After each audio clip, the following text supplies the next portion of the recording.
इसलिए वराह अवतार के द्वारा पृथ्वी को शुद्ध किया गया। दूसरा जो अवतार है वो वराह अवतार है, और उसमें भगवान ने एक ही बात कही है कि मेरे भाई, जो पवित्रता बद्रीनाथ में है, जो पवित्रता जगन्नाथ में है, वही पवित्रता तू अपने घर में कर लेना। मैं भी तेरे घर में प्रकट हो जाऊंगा, जरूर आऊंगा, लेकिन शुद्धि चाहिए। शर्त है भगवान की शुद्धि, और शुद्धि से मिलेगी सिद्धि। भाई भोजन भी तो बनाते हैं, तो सीधा थोड़ी उसको चूल्हे पर रखते हैं। सबसे पहले हम चावल को क्या करते हैं, पहले शुद्ध करते हैं, और जब हम उसको शुद्ध करते हैं तब उसको हम चूल्हे पर रखते हैं, तब वो सिद्ध होता है, तब वो खाने योग्य होता है, तब उसको खाया जाता है। इसलिए वराह भगवान ने शुद्धि की बात की है। ये 24 अवतारों का वर्णन कर रहे हैं।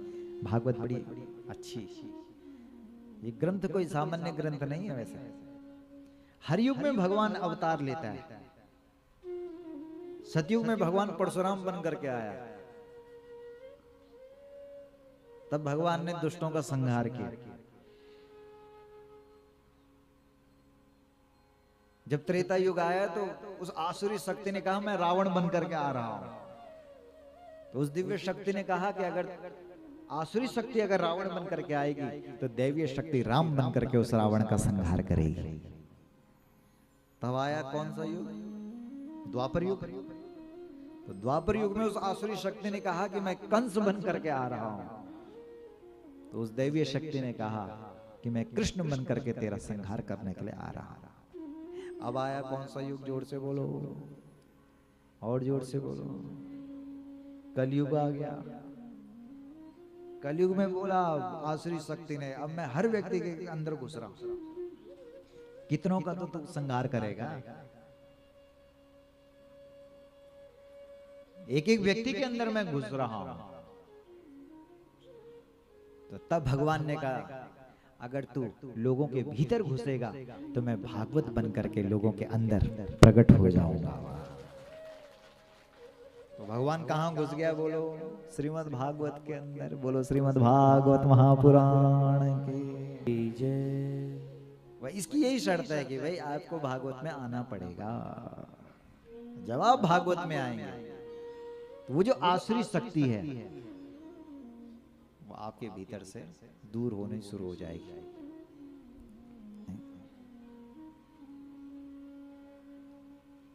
हटनी शुरू हो जाएगी। नहीं,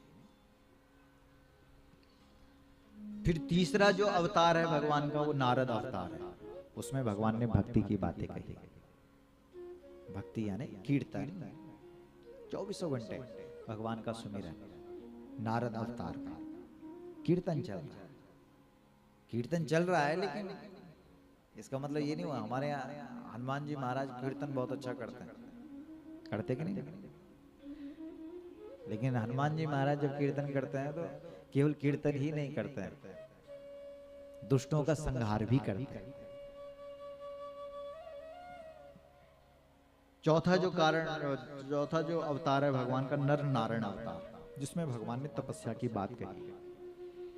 बद्री धाम में भगवान नारायण तप करने के लिए बैठे हुए, और तप करने के लिए वैकुंठ छोड़ दिया भगवान ने, लक्ष्मी जी को छोड़ दिया। तो लक्ष्मी जी जब आई तो भगवान नारायण ने कहा कि मैं तपस्या कर रहा हूं, आपको दूर रहना पड़ेगा। तो तब स्वयं बेर का वृक्ष बन करके भगवती लक्ष्मी जी वहां पर प्रकट हुई है, और तब भगवान के इर्द गिर्द बर्फ पड़ने नहीं देती। यहाँ पर